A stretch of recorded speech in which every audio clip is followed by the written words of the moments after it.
Welcome to the Christine Balfa podcast. In this season, titled Coming Home, Christine talks with Dr. Jude Theriot, a neurologist from Catahoula, Louisiana. All right. Hi, this is Christine Balfa, and you're listening to the Christine Balfa podcast.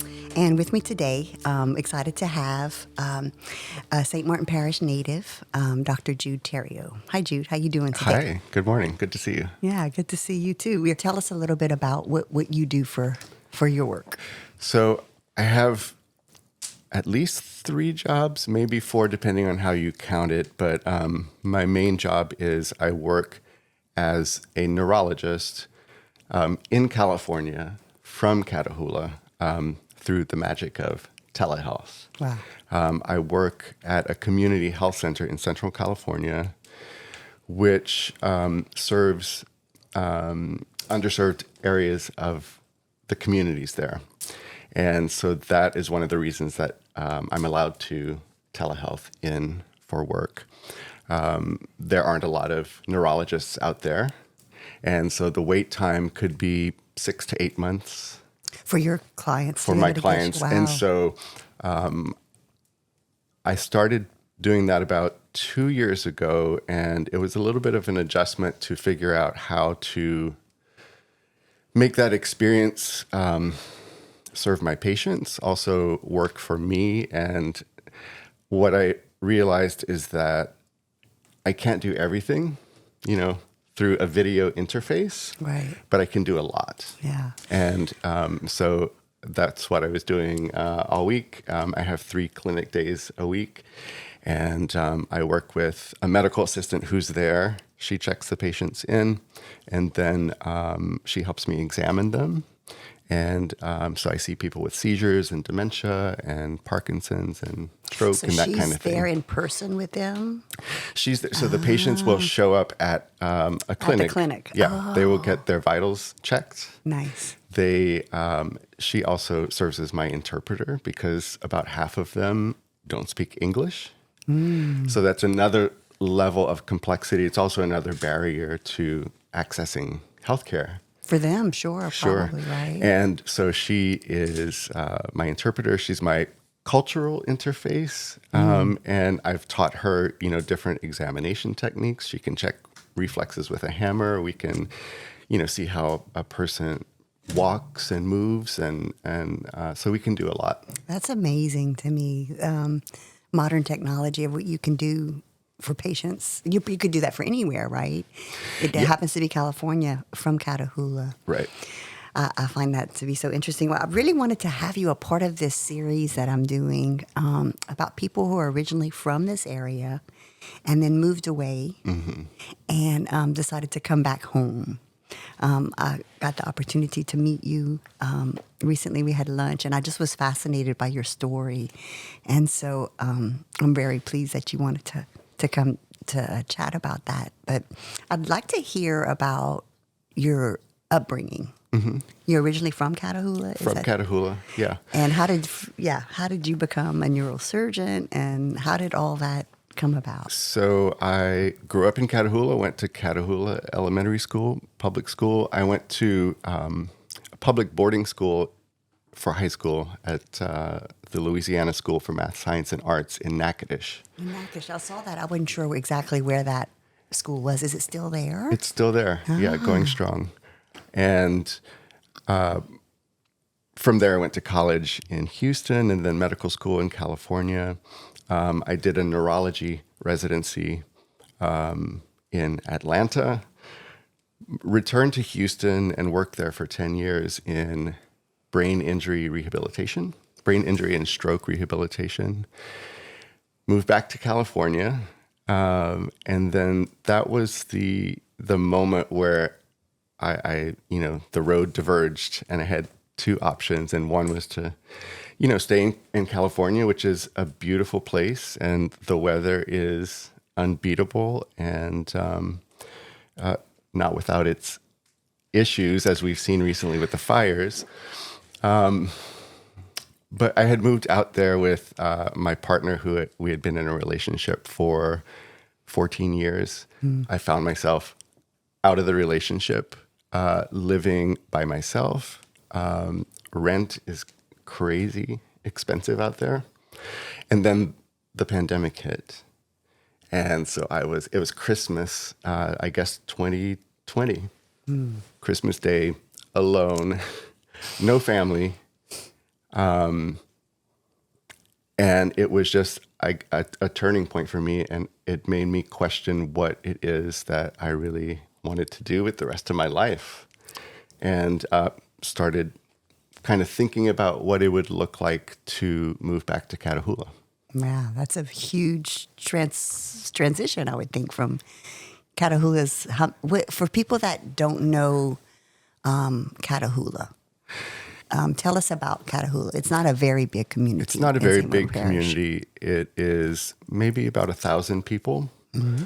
And the community grew up around the lake, Catahoula Lake, which is a lake at the edge of the Atchafalaya Basin. And in fact, it was a part of the Atchafalaya Basin until the levees came through in the mid-1930s. So the Catahoula Lake was kind of carved off of the Atchafalaya Basin. And so it still retains a lot of the culture, crawfishing.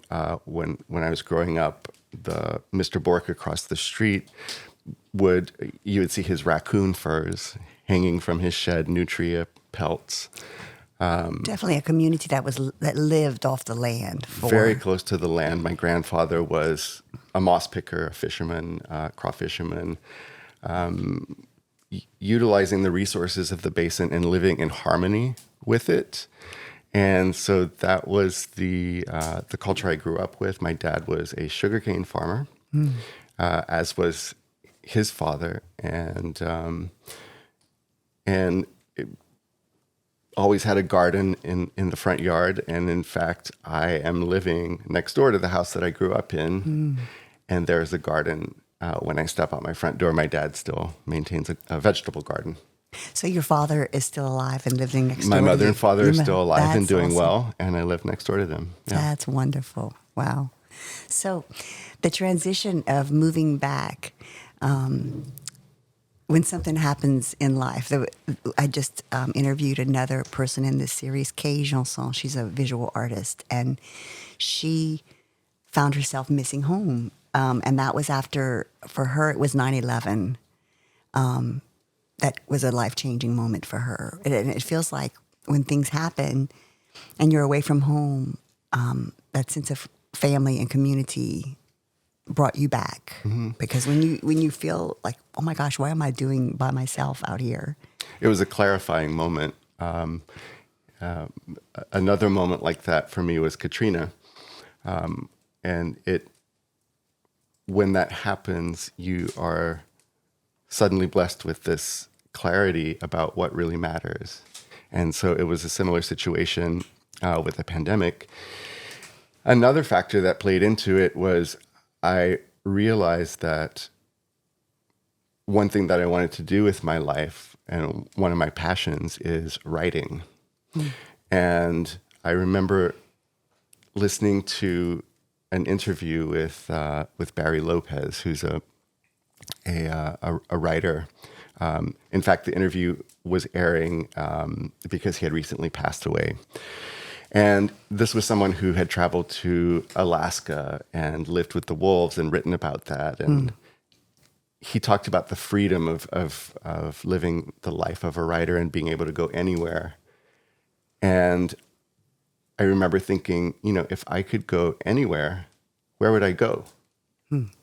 And this is the place where I wanted to be. And so that's what I did. I came back home, and I've been writing about it ever since. So the other part of being a writer is, and I've had to kind of juggle this with my day job, you need a lot of time, and the more time that you spend at a job making money to pay the rent, the less you have available to write. And so it's been about finding a balance between all of those things and kind of satisfying myself and also, and making a living. Right. Yeah. That's to balance your day job and also nurture your creativity. That drive to want to write and express yourself. Yeah, I it's think a fine that balance. I think that part of the struggle for me has been recognizing the importance of that. I think it's possible to look at creative pursuits as a kind of luxury or frivolous. And even within myself, even though I know that's not true, I think there's that struggle there. And so part of it was realizing, no, this is important, not only for me, but it's allowed me to access, members of my community. I met you, by pointing myself in that direction. And so it has been a journey of allowing myself to be okay with prioritizing that creative aspect. Yeah, I can relate to what you're talking about. Just I think I battle with that even whenever I was a full-time musician. To allow myself, and that was my day job. Like I was a touring full-time musician, and to be at home and allow myself to practice or pick up my instrument just to practice for work. I mean, just to play music by myself. And kitchen needed to be clean, laundry needed to be. It was just really like I think because I grew up and doing those types of things where after you did your work, you were allowed to, that's a way to release, right? It's like a luxury. If you're done with your work, then you can do these things. So it's a tricky thing still today, for me to balance that out with a day job and wanting to paint and play music. So that is something that I'm curious, how do you balance that? Well, and my dad, as I said, was a sugarcane farmer, hands in the dirt and waking up at 4:30 in the morning and, rain, cold, whatever the weather was. Very practical, which I have some of that in me. And so it's been a matter of just putting that in the mix with other things. And I think when you think of it in terms of not what it brings to you, but what it brings to other people, how it can be of service to other people, then it's not just this solitary pursuit where you're, seeking some kind of ego boost or, our celebrity or whatever, whatever qualities might be associated with people in the creative arts. So finding a way to marry that creative energy with getting my hands in the dirt, so to speak.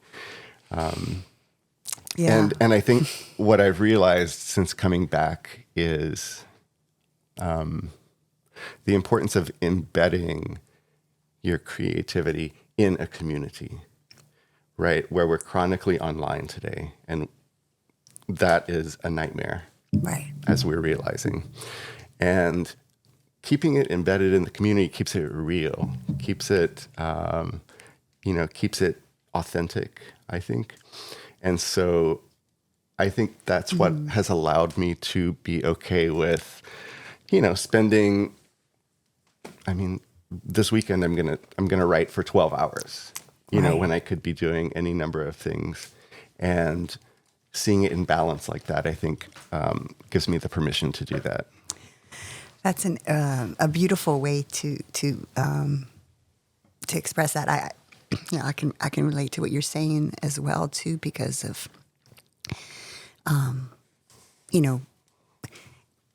the bigger picture of me being a musician was about honoring my family and our culture and just being a part of continuing all of that. And so it becomes a bigger thing, and it's not really about me. It's about the bigger picture.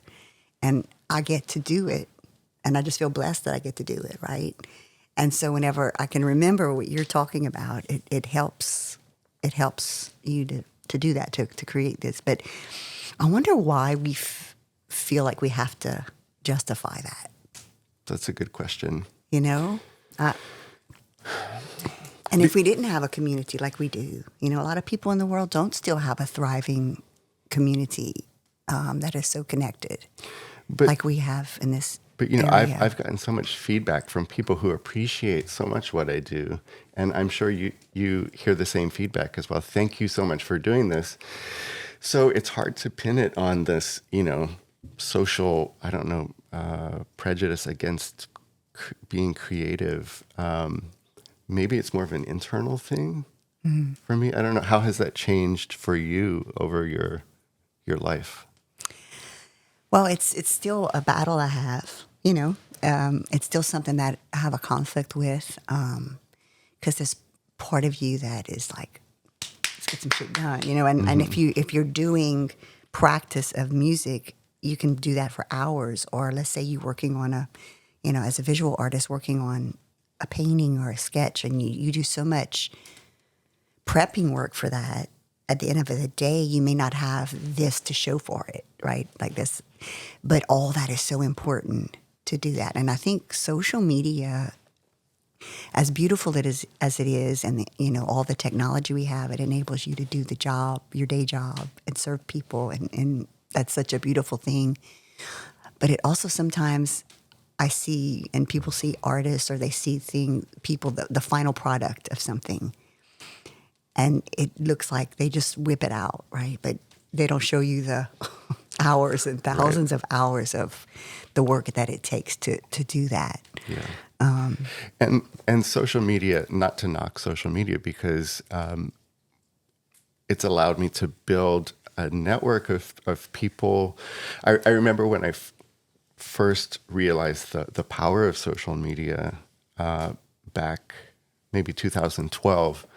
And one of the projects that I was doing at the time was collecting old film photographs of Catahoula, and starting with my family's photo albums. And then I just got more interested in finding more of them. And then my Uncle Alan offered his albums, and then my Aunt Sis, and it kept going. And, eventually I think as of last count, I have about 7,000 photographs that I've scanned and archived and put online. Wow. And so when I would do a scan someone's albums, I would put it on Facebook with their permission, of course.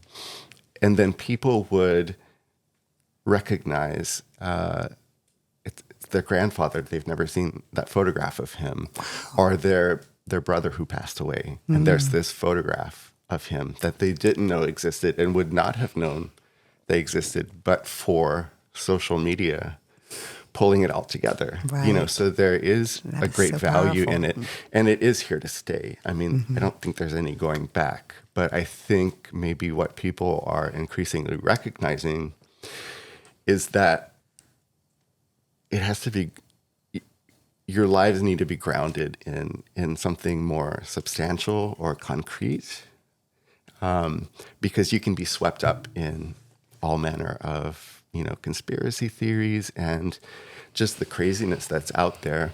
And so, yes, social media serves a purpose. It's fun. It's valuable. But what are you doing, in your community? How are you networking? What relationships are you building? And I think that has to be a part of the equation too. Yeah, to balance that out. Yeah, that's another battle that I think most people have, that, realize how wonderful social media is in connecting with people and getting information out. But you can get so caught up in that you don't live out into your community. So, yeah, I think more and people are being more aware and about that. I'd like to hear you talk about. You mentioned about history. It seems like you're very, very interested. Have you always been interested in history? But it seems like that's something you've done since you've been back home, for sure. And if you don't mind talking also about what you're doing with the Opera House and working with St. Martin Parish Tourism. You have a lot of hats, like you mentioned at the beginning. How that all kind of comes together for you as a writer. And the history aspect of it, I think, started with the photographs, and being a very visual person it was a way to, and I had grown to an age where I was distant enough from that experience to really see it, to see how strange Catahoula was. Do you think you would have realized that if you wouldn't have left and No. then come back home? You'd have been stuck in a different perspective. There's, it's the Wizard of Oz story. You had to leave home to kind of come back to it and to see it for what it was. Catahoula is a really interesting place. I'm not saying that just because I'm from Catahoula.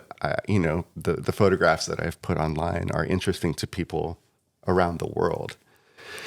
So I think the film photographs, that was my entry point into history. And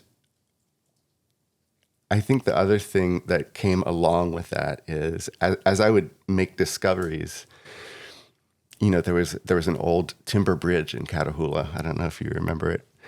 And there are very few photographs of it, which I realized in the process of kind of going through these albums. And when I found one, and there's this beautiful photograph of the old bridge. It's a misty morning, and there is a Chevy Impala from 1964 overturned by the side of the bridge. Mm-hmm. Someone had wrecked, and so Emma Lou Bork from down the street had taken her camera and taken a photograph of it. And what I recognized is that if I wasn't doing what I was doing, all of those photographs would never see the light of day. So it almost became, I don't want to say a duty because that makes it feel like, a burden. Something more like a calling, I would say. That, I looked around, nobody else would do this. I had time and interest, and so it kind of served that purpose for me. It was something for me to explore further. And then from there, it just kept going. People, there's always that person in the neighborhood that if there's a litter of kittens found, they would know who to call to. I'm that person, but for photographs. That's wonderful, though, right? People are so excited probably to share. Yeah, and they don't know what to do with it. What do you do with these? Because just last year, someone contacted me with a trove of scrapbooks and old photographs and documents from the St. Martinville Jaycees, who used to put on the boucherie and built the Tiny Tot playground. And it was sitting in a building that was going to be demolished. So he rescued those, and he thought of me, and I said, of course, bring them over. And so I've been scanning them. And, in the process of doing all these things and getting onto social media and sharing these things that I found, when I moved home to Catahoula, St. Martin Parish Tourism contacted me and said, hey, would you mind doing this for us? Because they saw what I was doing. And so I've been with them for 3 years. It's one of my jobs. We've been doing different projects. Last year we were focusing on music and the musicians of St. Martin Parish. This year we're going to be focusing on food. And then in the process of meeting musicians and also getting to visit a lot of the historic buildings in the parish, like the Opera House, which is built in 1831. Arguably the oldest opera house in the country. There are older theaters. It was that old. Huh? And it's not the oldest continually active opera house, but it as a structure, it is the oldest in the country as far as we've been able to tell, 1831. That's amazing. So it's going to be 200 years old in a few years. That's great. And so when I'd spent the night there, they have an Airbnb rental that you can rent and stay there, which I highly recommend. And so I was there, by myself, darkness of the opera house, and you feel the ghosts of the past. You feel the brick has, absorbed some of those memories. And I knew that we had to figure out a way to bring music back into that space. And so that's what I did last year. And we had 2 concerts there, which were amazing. We recorded them, and you can find the recordings on YouTube. I heard one this morning. Oh, good. Yeah. And we've got 2 concerts planned for this year, which I'm not allowed to disclose yet, but they're going to be adventurous and exciting and featuring St. Martin Parish musicians. Awesome. That is so awesome. Very exciting. Very exciting. I remember after we met, and I'm wondering, this probably happens often to you because of all these photographs that you've been archiving and just your connection to people. But you and I had talked, and we were talking about Mardi Gras. Mm-hmm. And then after, he said, I have these pictures where they're part of the tradition where people were dressing in drag. Mm-hmm. And so then we talked about that for lunch, and then you sent me these amazing pictures that I couldn't believe were from Catahoula. That was one of the finds when, you're going through a box of, dozens of photographs, and there's that one that just kind of jumps out. And this was from 1957, I think. Maybe it could have been a little earlier, but Catahoula would host, they called it a carnival. Was it connected to Mardi Gras, or it was during Mardi Gras, the season? weekend before Mardi Gras, probably, and it was a fundraiser for St. Rita Catholic Church. So that's another kind of very local, yeah. So and it was at the school, so it was like all the community together to celebrate Mardi Gras, and the spectacle of it was that the local fishermen, farmers would dress as women, dress in drag. They wouldn't have called it that at the time, but that's what it was. So it was like these macho... It's like a court men. And a royal court. There would be a king and a queen, and they would both be men. And, very elaborate dresses and costumes. And I asked my dad, what's going on with that? I think there are two reasons. One, as my dad said, it was a fundraiser. So a lot of people would shell out $1, to go and see. To see this, right? Like this was a show, Mr. for sure. Antoine, dress up as a woman. The other thing I think is that St. Martin Parish, especially the more rural parts of it, have always seen themselves in contrast with New Orleans, or the cities and the high culture of those places. And so it was a way to lampoon or satirize, that kind of culture, kind of thumbing your nose at, at this royalty. Right. It's hilarious. And also, I there was such a, maybe you could talk a little bit about that, because even though I've been living in St. Martin Parish longer than where I grew up, there's a lot of history when you're not from that local area. I'm originally from Basile, but moved here 35 years ago probably. But where I grew up, we didn't really have a lot of, connection to the New Orleans culture. It was very rural, Cajun, Creole, French, but I found when I moved here that there was this, in St. Martinville, I was like, oh, this feels a different dynamic. There's something different here. And it feels to me like there was more of a connection, where the Acadians first came and landed in our area, but also there was obviously a lot of communication and connection with New Orleans. So do you know about that? And can you share a little bit about that? St. Martin Parish, and when people ask me about, visiting, as you've probably had this experience too, but people hear I'm from Louisiana and they automatically assume New Orleans. Right. And I tell people, if they come to Louisiana, New Orleans is great, but come to St. Martin Parish, because it's really, apart from New Orleans, it was the oldest center of Louisiana, center of culture.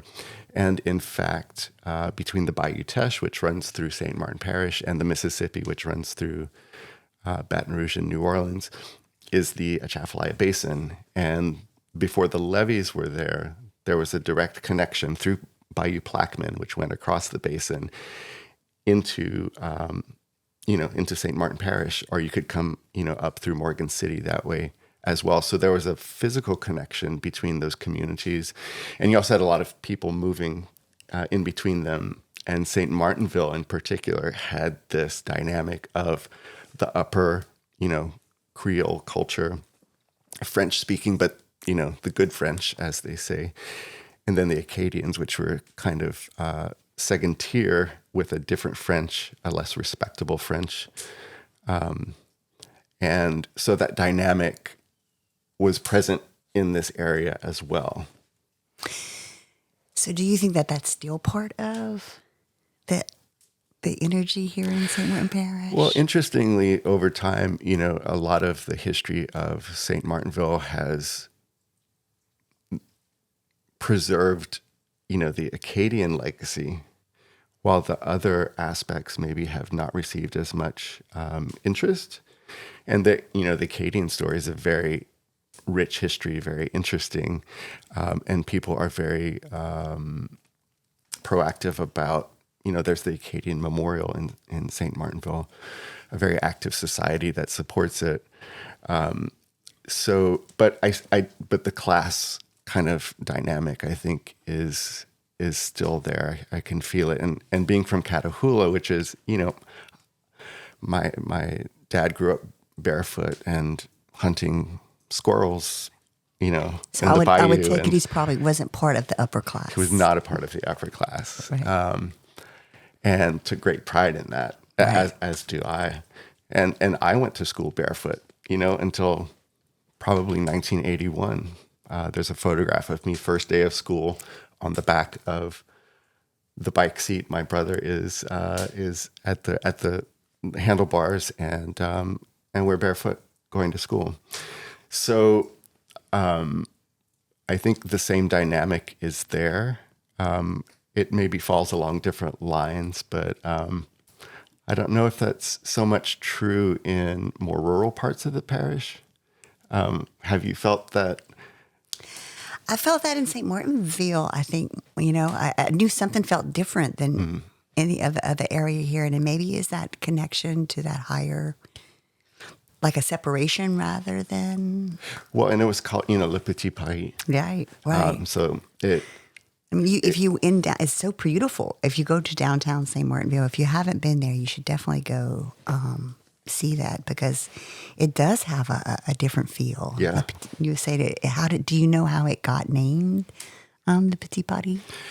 I think it was a very aspirational culture that wanted to kind of position St. Martinville as a center of culture. Hence, things like the Opera House and it.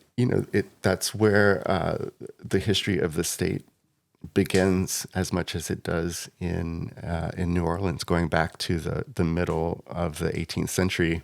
One of the interesting projects that I was able to be a part of is the Evangeline Oak is of course, everybody probably knows the Evangeline Oak, but right in downtown St. Martinville there. And 2 years ago, I had the idea to do a reading of the poem Evangeline at the Evangeline Oak and other areas. And it actually took 5 days to read it because it's a really long poem. Right. But there's another tree next to Evangeline, which had never been named. And it had been called, the daughter oak or the sister oak. And nobody really knew a lot about it. And in the process of reading the poem there, I, started asking questions, and we decided to hold a contest to name it. So, I was part of a committee that of different people came together, and in the end, we decided to name her Belle Marie. And a couple reasons for that name. One is Marie is a very common middle name or first name for a lot of people, especially with Acadian history and French history. Marie was also the name of the first woman who was baptized in St. Martin Parish in 1765. She was an enslaved African woman. Wow. And on that day in 1765, there were 9 people baptized. She was also married on that day. Wow. And so honoring that history in the form of this beautiful tree next to Evangeline was, I think, a very poignant way to kind of, open up.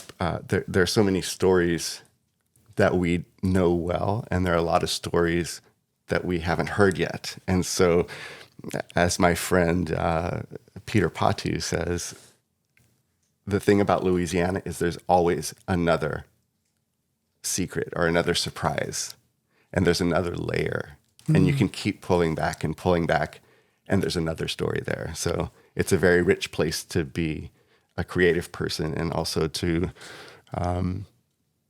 to boost or celebrate stories that maybe haven't gotten as much attention. Yeah, I love that so much. A big part of the reason why I wanted to start this podcast was, the theme about culture and also the connection to creativity. And I'm just kind of exploring, like, in my travels as a musician, when I would come to an area that had a strong culture, I found that that's where I found also a lot of creative people. And so I'm interested in the connection of culture and creativity, because it's like sometimes you might feel like that might be stifling as a creative because that you have these power or something, but it's almost like it gives you more ways to be creative. Or I don't know. I'm just like, it's part of my exploration of doing this podcast. Are you saying that people might feel not as not wanting to be as creative because it's in the context of all this other culture that's happening? I don't know. Yeah. I don't know. I feel like it's surprising. There's more creativity than I would think. It's like some of the most creative hotbeds. There's like where the culture is still very intact. Yeah, and I think thinking of creativity in terms of, making a meal, or my mother, very creative person, and she was always decorating wedding cakes, and she taught me how to sew. And so I think there's something about creativity that's built into the culture, and that extends into kind of every domain. Also, there's a level of just practical, you had to figure out how to fix something because there was nobody to call to come fix it. So you had to be creative. And even if you probably couldn't afford, even if there was, you figured out how to Right, and you made your own clothes from, sacks of flour, right? Yeah, I think it's the flour sacks. And you use what was available. And so part of that creativity is resourcefulness and learning how to make something valuable from, the scraps that would otherwise go unused. So I think it's really baked into the culture at large. And I find it to be very conducive to creativity and leading a creative life, especially with so much natural beauty around. And that's the difference I noticed from California, where you had a beautiful beach, and there were 1 million people on the beach, as opposed to Catahoula. I can take my kayak into Bayou Mercier and not see another person, even if I was there all day. So definitely. And I love creativity doesn't have to be that you're this musician or you're the visual artist. I mean, I find that our people are creative in cooking, in just making the most of what they have, being such good storytellers, the way we live, I think most people used to live that way hundreds of years ago, right? And I think that's something that we still have kept here, and I think that's part of the mystery and the beauty of our area. And I find that that kind of creativity, you pay attention to people you meet, right? You actually are paying attention because you could use that in a story, or you could, I don't know. I find that creative people pay attention to the little nuggets throughout the day, where people that aren't creative or don't practice that right brain, and they stay in that left brain all day long, it's about, and they don't, the term "stop to smell the roses," but you pay attention to things that a lot of people maybe not pay attention to anymore that are really important. And sometimes I find that an act of creation can be really nothing more than I'm thinking about my Aunt Sylvia. She passed away last year, and she was the family's best storyteller. She would have never thought of it like that, but any day of the week, it was just a natural expression of her. And so for me to create was sometimes just to press record on my phone and capture a story, in the wild. Because you knew it was worth capturing, because you were paying attention. Because I knew it was worth right? capturing. And so it was just that ability to pay attention and to have the technical skills, like to know how to operate a recorder or be good with your camera, or, to take a video, because when something happens, you want to be prepared. So I think it's a balance of like practicing those skills and then seeing what you come across and then marrying those two things together. Just like your pictures with social media, just like that. And then with the snow that just happened. I saw you had posted some pictures of snow from the past. Yes. So did that come up just during the week while we were snowed in? Well, when I did the photograph project, it's called Picture Catahoula. That's the name of the archive for the photographs. And how would people find that if they wanted to go see some of those? I have a Flickr page, Okay. And you can search for Picture Catahoula, and they're all organized by theme. So what I discovered is that people had different perspectives on Catahoula depending on where they lived or where they worked, where they played, where they went to school. My Aunt Sis lives across from St. Rita, so she had a lot of photographs of the church.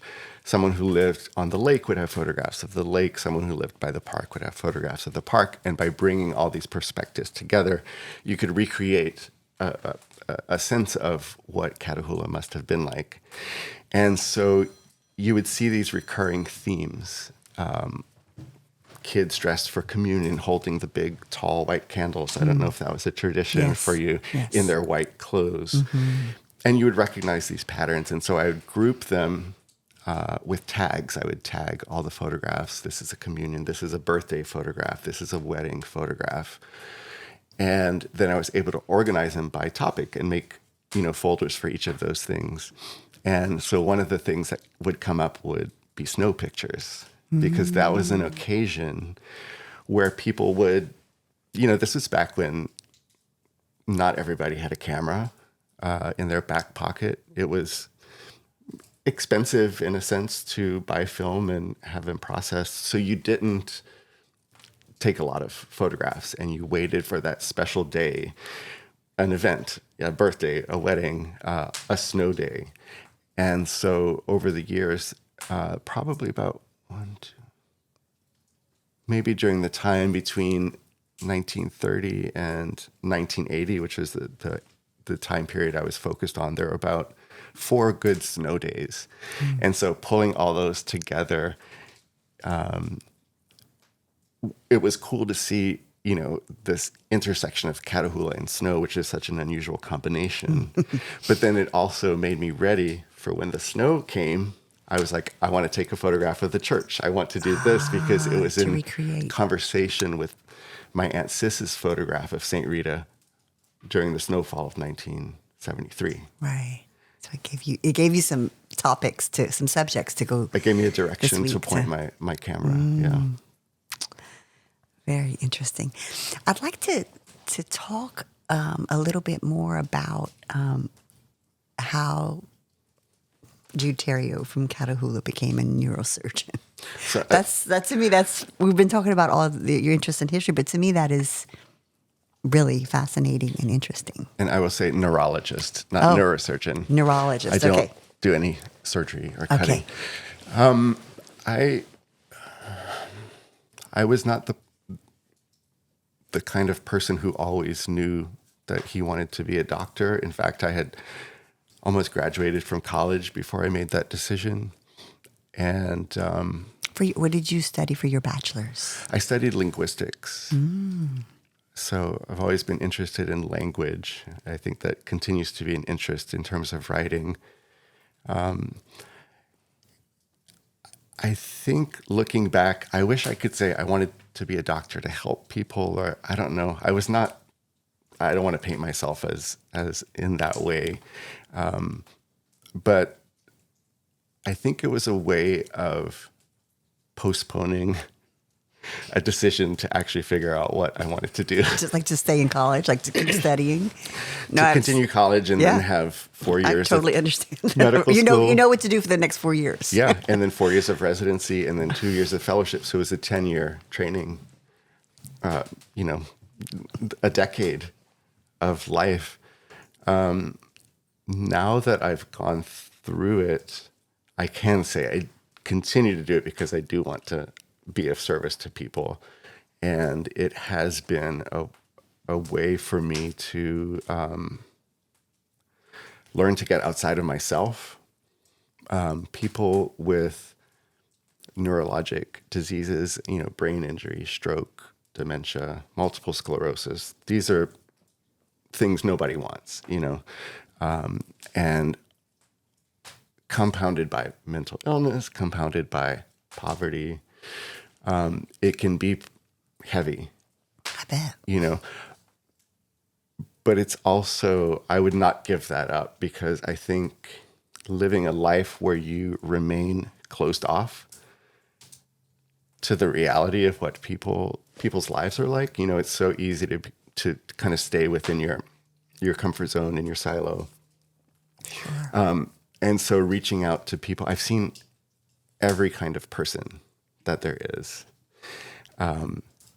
and been able to, sometimes help them tremendously, other times support them, if they have a condition that only gets worse, I can provide a valuable service in terms of educating, or, a lot of times I just listen.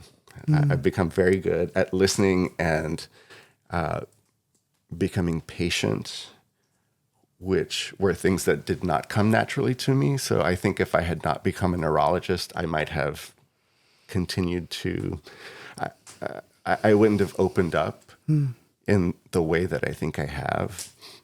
So it's just been a very special experience to, sit beside people as they go through these things and, and help them along the way. Yeah, I'm sure you've seen it. Such a the brain. I mean, it's so many different things can go wrong. It's fragile.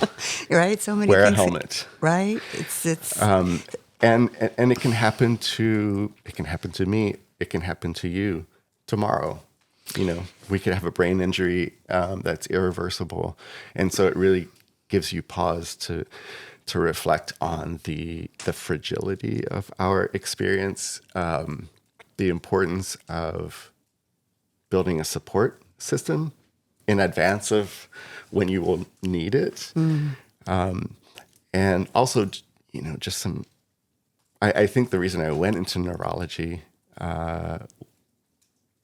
was out of a curiosity for, what is this organ, and all the strange manifestations. The interesting experience is that people who have temporal lobe seizures report, strange people who have a stroke and develop a hatred of, their arm, and then teasing apart what is neurological and what is psychological or psychiatric is also an interesting thing that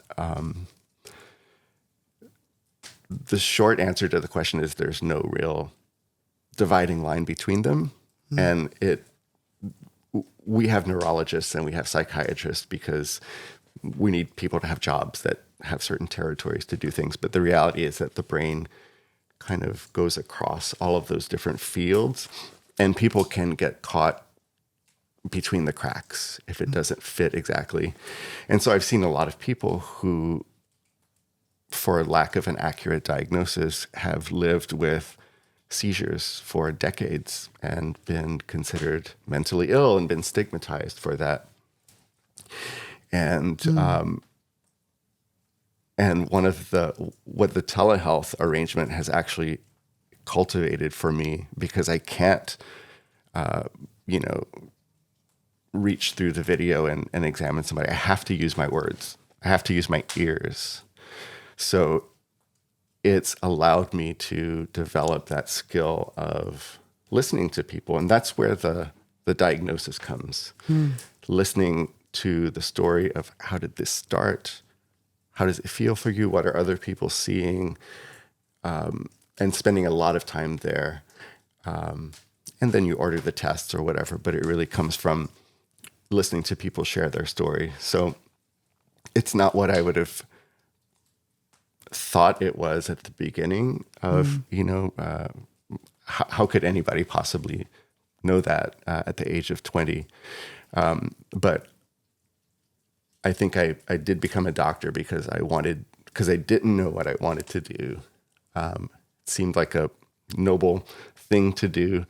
And then along the way, I kind of learned that, okay, yeah, I think this was the right choice that I made. But I don't want to do it every day. It's been a night. Yeah.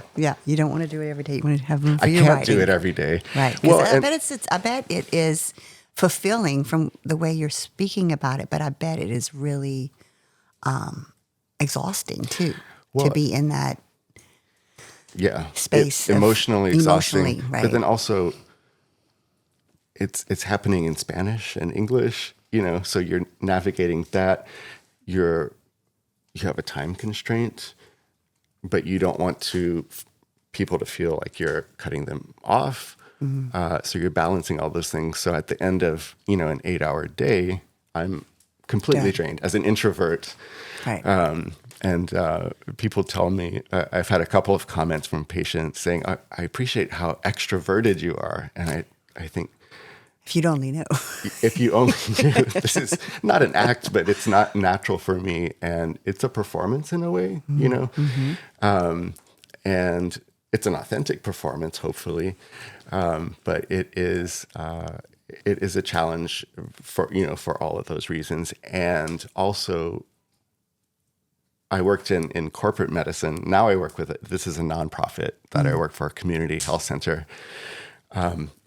Prior to that, I was working in a corporate, healthcare setting, and there's, bean counters that are packing your schedule as much as they can. So I would be seeing over 20 patients a day. So could you really be present with those 20 patients? It's impossible. And that's what, they don't take into consideration, is that no person, no matter how boundless their patience or compassion, could really listen and be emotionally available and do all the things that we would want our doctor to be.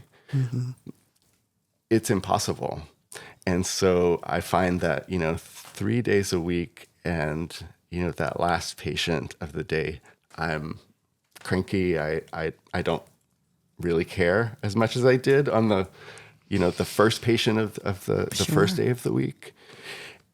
But it's important for me to acknowledge that and then, figure out a way to adapt to that or to work with that, rather than just closing myself off to it, shutting down. I mean, we've all had doctors that are that way. Definitely. And so the arrangement that I have is I have a lot of time to meet a new patient. I have an hour. So I can ask them everything. They come in about their memory. They're having some forgetfulness or whatever. And, tell me, who do you live with? What's your family like? What kind of building do you live in? Like, paint this picture for me of what your life is like, because then I can really figure out, what's going on. It's not just about ordering a test or whatever. So it's a lot of labor. Giving them just a pill. Here's a pill. Here, like within 10 minutes of your office visits. Exactly. Our memories aren't like they used to be. But what I tell people is that we might not be able to remember facts and figures.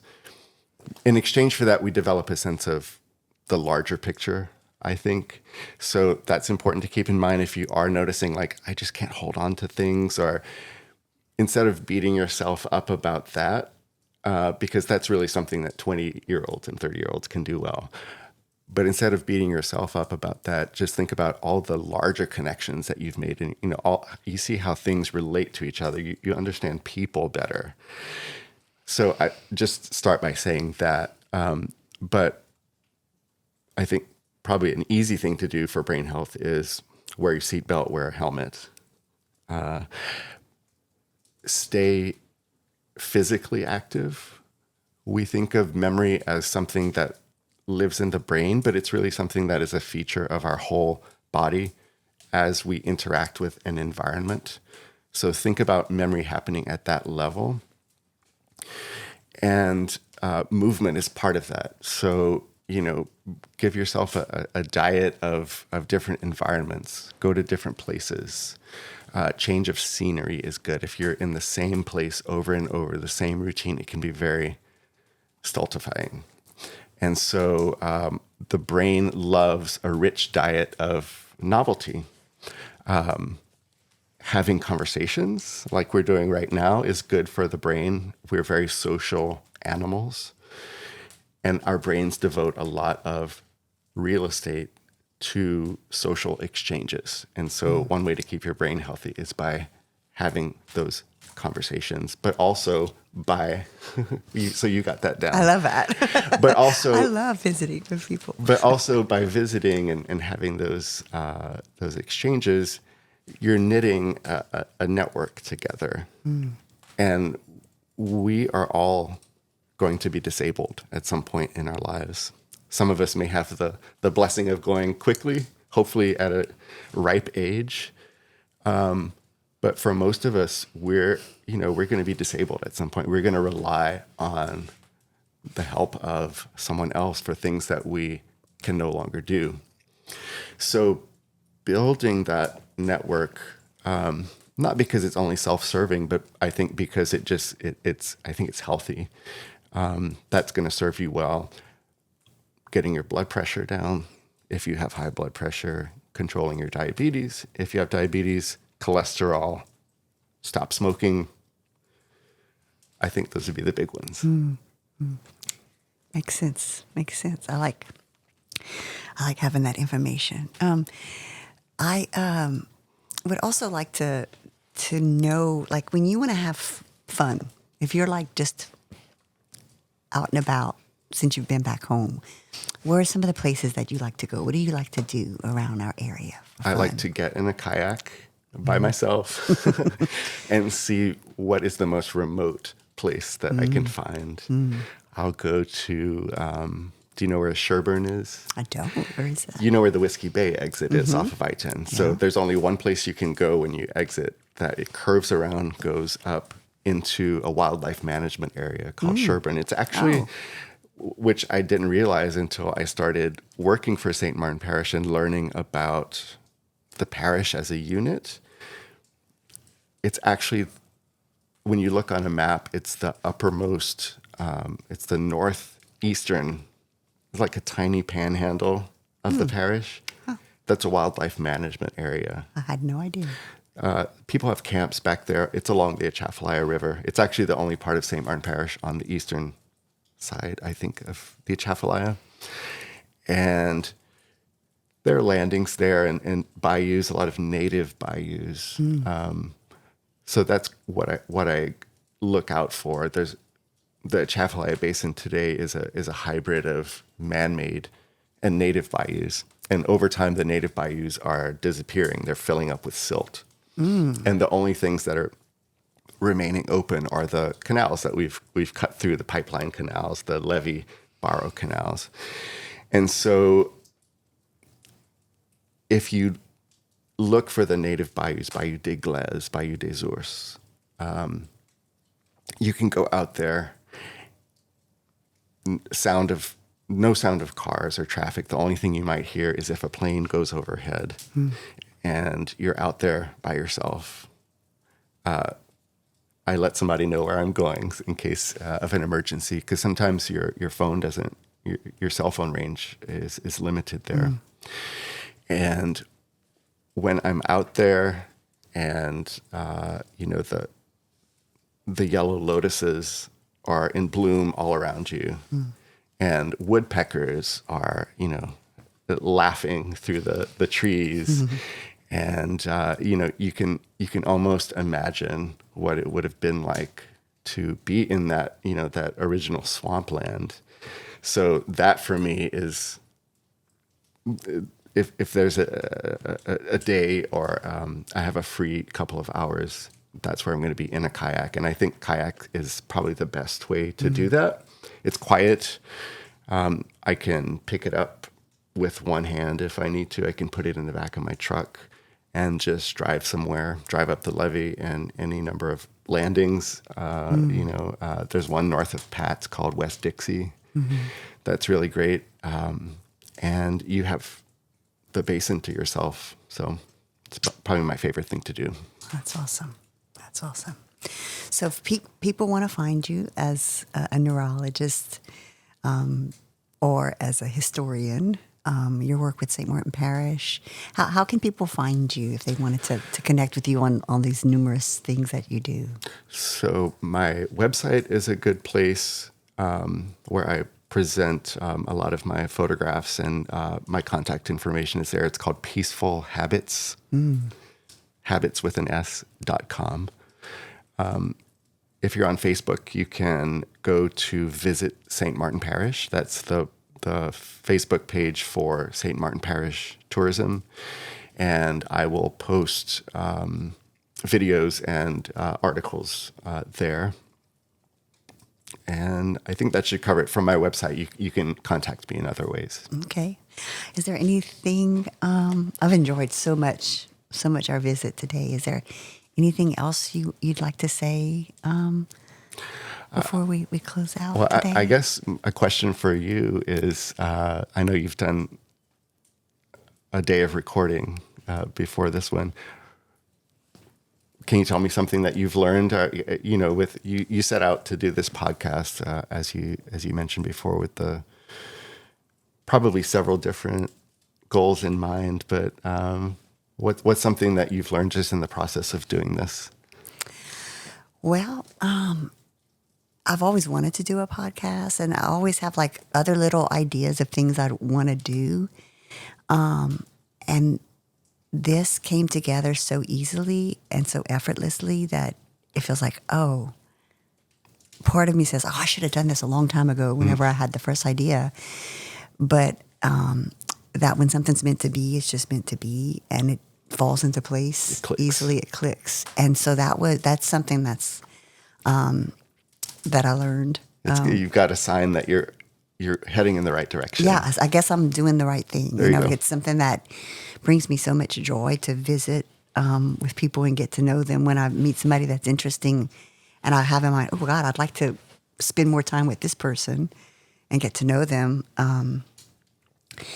that we don't visit like we used to. I think about that. I tend to be nostalgic, but we don't visit like we used to. And this is, I'm seeing this has given me an opportunity to get to know people in a different level. And I think hopefully other people that are listening are enjoying this. But what I found out today, that it's also very good for my brain. There you go. Well, I enjoyed our visit, and it was, as you say, effortless, and and I really enjoyed it. I'd love to visit more with you. Thank you Absolutely. so much. I'm here with Dr. Jude Theriot, neurologist and historian, native of Catahoula, part of the series of people that are from here, move away, and then come back home and make shit happen, it feels like. There you go. And so I find that very interesting, and grateful to have you on this series, Jude. Pleasure to be here.